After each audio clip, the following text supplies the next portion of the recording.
Our next speaker is Mark Kalman from Twitter.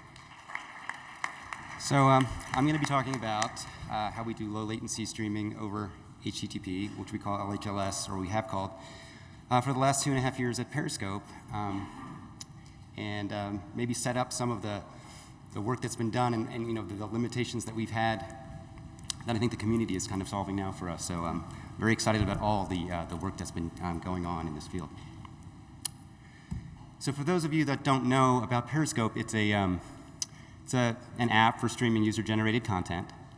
And so as a broadcaster, you know, you broadcast yourself typically, and sometimes there's an event that you broadcast, but mostly people are broadcasting themselves, their faces. And then their audience sends them commentary in real time, and they can interact.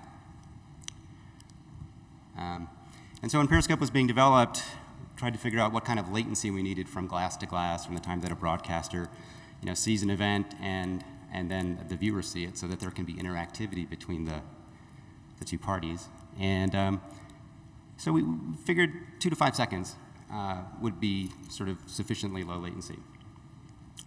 So to achieve that, at the time of launch of Periscope, which is 4 years ago now, we actually used RTMP, both up and down, for the low latency component. So the broadcaster would be streaming RTMP over 443 over TLS. And the server would, for the first 100 viewers, provide a bespoke RTMP stream. And then after the first 100, we would sort of have an overflow sort of architecture where, you know, people would start watching over HLS. So obviously this is not ideal, or maybe not obviously, but I'll describe why this is not ideal. So the downside of this hybrid architecture is that not all viewers received a low latency RTMP stream. So the folks that got an RTMP stream would see it in 2 to 5 seconds, depending on their, you know, client buffers. But the folks watching over HLS, we got it down to about 10 seconds. And so for product reasons, it wasn't such a bad thing, because we would limit who could actually chat with the broadcaster by whether they were in that low latency cohort or the overflow crowd. And after about 100 people were chatting to a broadcaster, the broadcaster couldn't cope with all of it. I remember shortly after launch, the Warriors won the basketball. And this guy, Draymond Green, he played for the Warriors, and he was using Periscope. And yeah, 100 people were chatting at him really fast, and he just looked so bewildered. So yeah, maybe 100 people chatting at you is actually too many, but we didn't want it to be a shortcoming of our architecture that we couldn't provide low latency streams to, you know, anybody that we chose for other reasons would be able to interact with the broadcaster. So the second big problem was that, you know, we run on AWS, and providing bespoke streams for 100 viewers for every broadcast was costing us a lot of money. It was the #1 sort of operational cost for us. The AWS charges for egress bandwidth. So that was a problem. And then another problem would be, so when someone broadcasted, we'd use like latency-based routing to figure out where our, you know, data center would be appropriate for them to broadcast to. But whoever was watching, we couldn't control where that was, so often they would be watching from the other side of the world, and we have this long TCP connection between that client and the server, and that is not ideal either. So what we wanted to do was find a way to get that low latency that we were getting with RTMP. And by the way, no one's a big fan of RTMP, but it was, well, anyway, I won't go down that path. But it was a way for us to achieve the latency we wanted. I'm sorry if anybody's a big fan of RTMP. So we wanted to get the latency we were getting with RTMP, but have the scalability that we could get with, you know, HTTP-based streaming over you know, using CDNs. So let's talk about how, where the latency comes from when you're streaming. And this is like remedial, by the way. I mean, I think everybody on the stage has kind of described this in several ways, but maybe some of us need remedial, right? So where does the latency come from in HTTP-based streaming? So the first component of that latency is segmentation latency. So if you are forming segments that last a couple of seconds, by the time you advertise that segment in your manifest, the oldest frame is 2 seconds old. So you have segmentation latency of 2 seconds there. So then, we're trying to make our streams backward compatible with players that we're not going to do our new scheme. So we really just couldn't make the segments short to reduce latency because all those segments in HLS had to have an IDR frame in them somewhere. And if you have a lot of IDR frames, obviously it's not going to be that efficient in encoding. So we really couldn't just make segments really short without a change in the standard.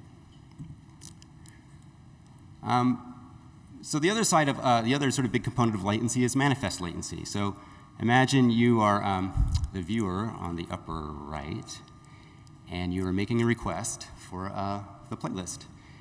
And your request goes to the edgecast, maybe it's not there, it goes to the origin shield. And imagine that just as you're requesting that manifest, a segment has just been added to it. So the manifest at that point at the origin server is not, it's sort of brand new, it has a new segment on it.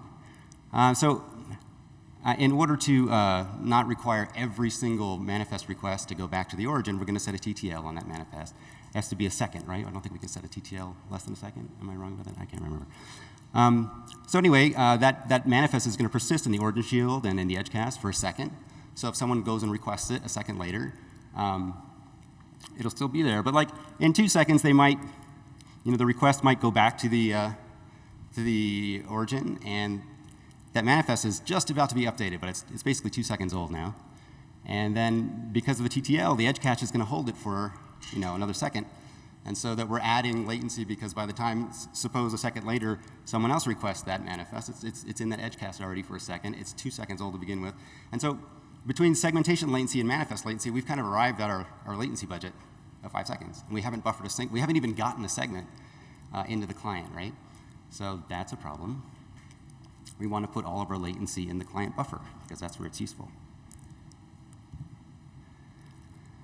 So we went with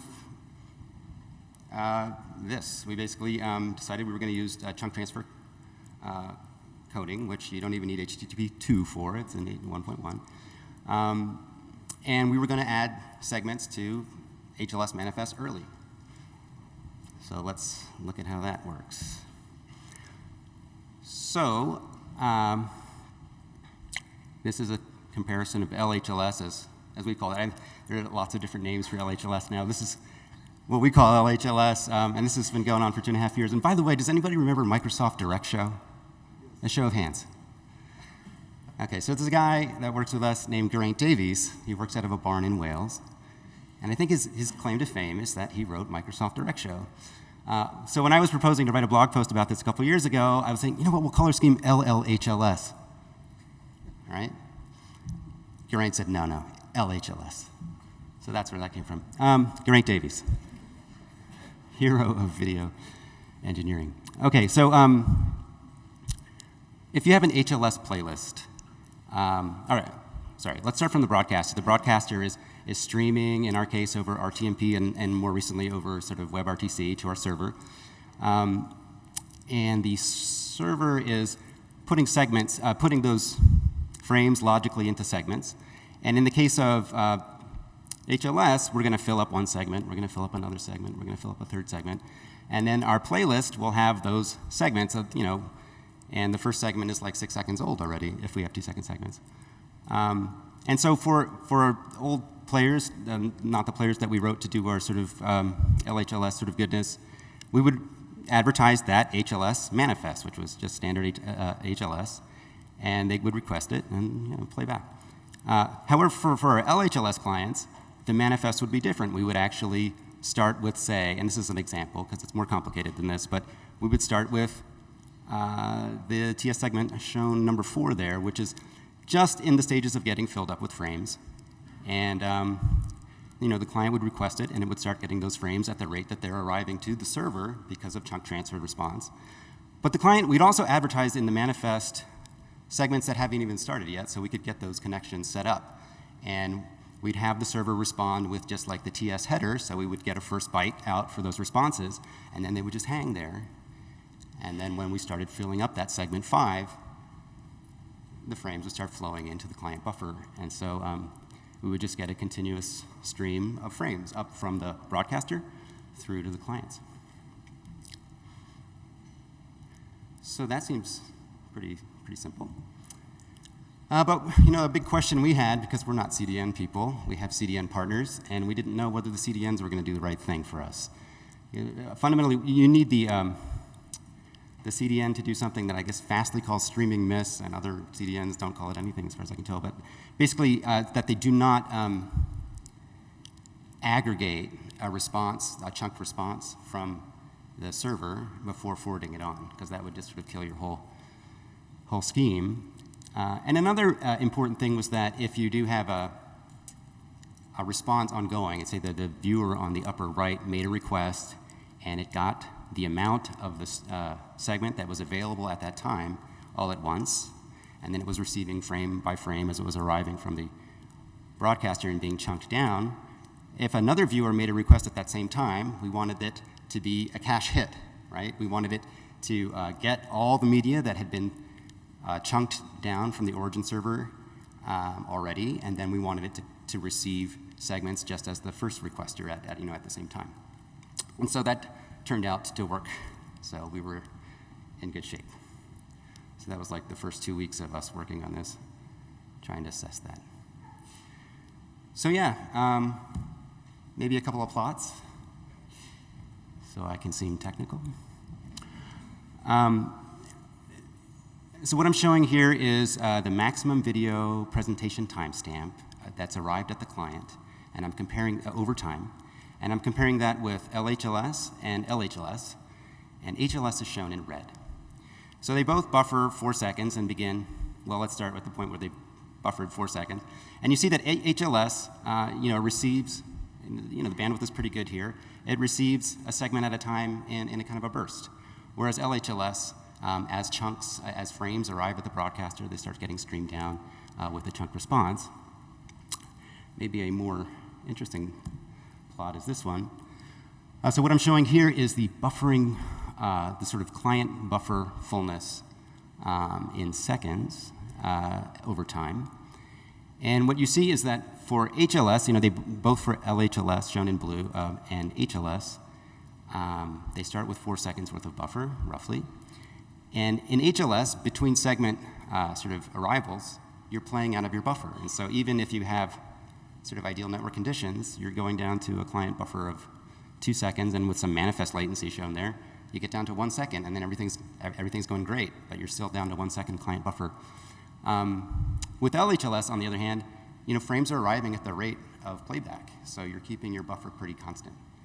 So that's good. And then at 15 seconds, there's a bit of a hiccup in the bandwidth there, and you can see that we're playing out of the buffer some for LHLS, but it recovers. Yeah, okay.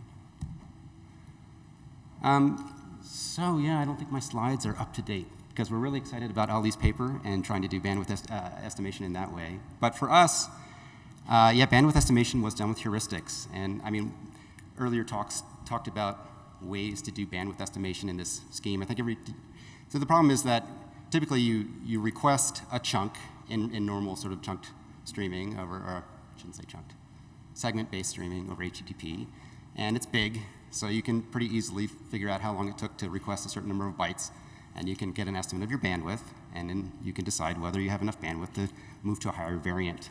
But with chunk transfers, it's hard to estimate. So practical solutions were like look at your client buffer, which is what we've gone with.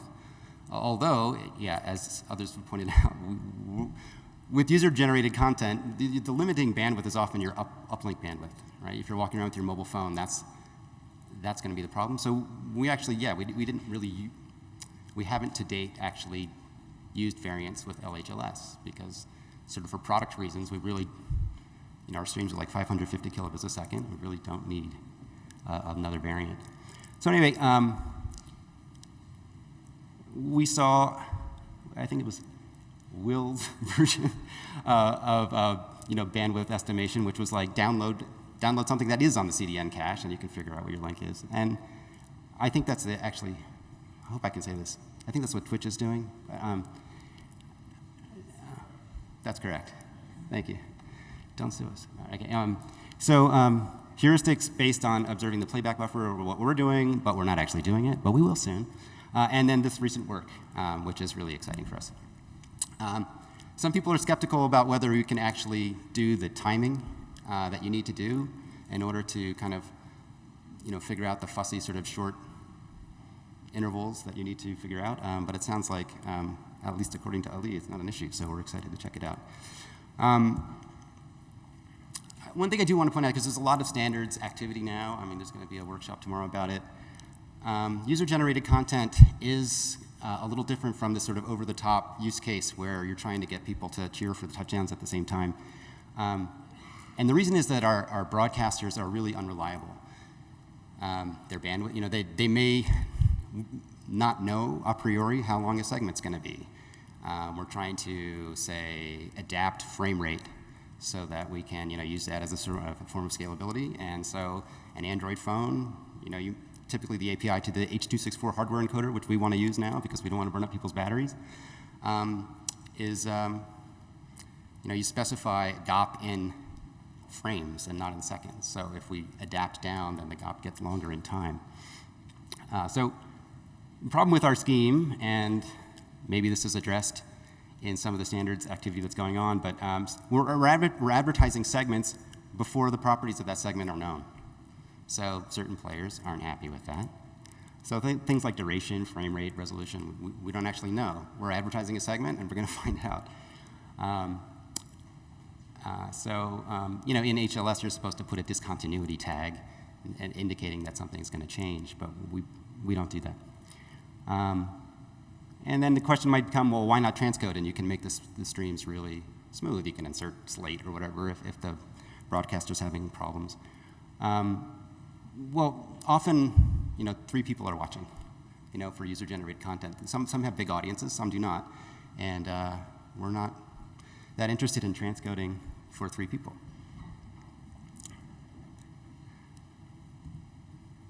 Okay, so yeah, that's about it.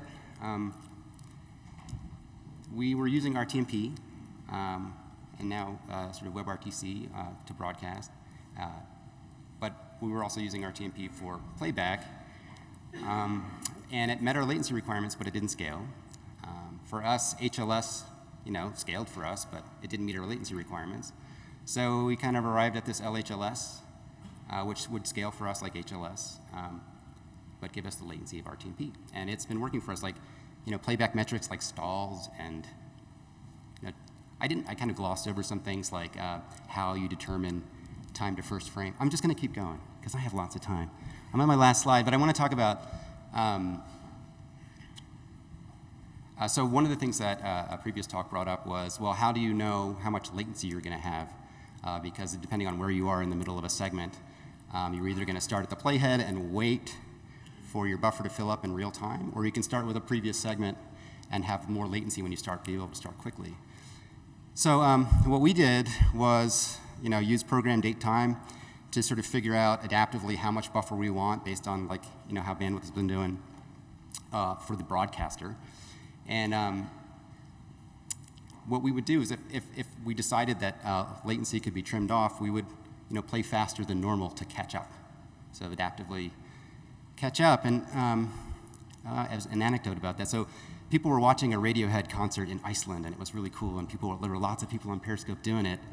And I don't know if you're a Radiohead fan, but you're probably super nerdy about it, right? And so these people are watching the Radiohead broadcast, and the comments on Periscope they're rushing. And we were, increasing the speed by maybe 5%, and you can process the audio so the pitch stays the same, but people could notice that the tempo was off. So, so we stopped doing that, actually. We stopped manipulating the latency that way. Yeah, okay, that's all I'm going to talk about there. And it's been working for us. The stall metrics, time to first frame, all that sort of stuff, we can tweak to work as well as when we had bespoke streams. Cool, thanks.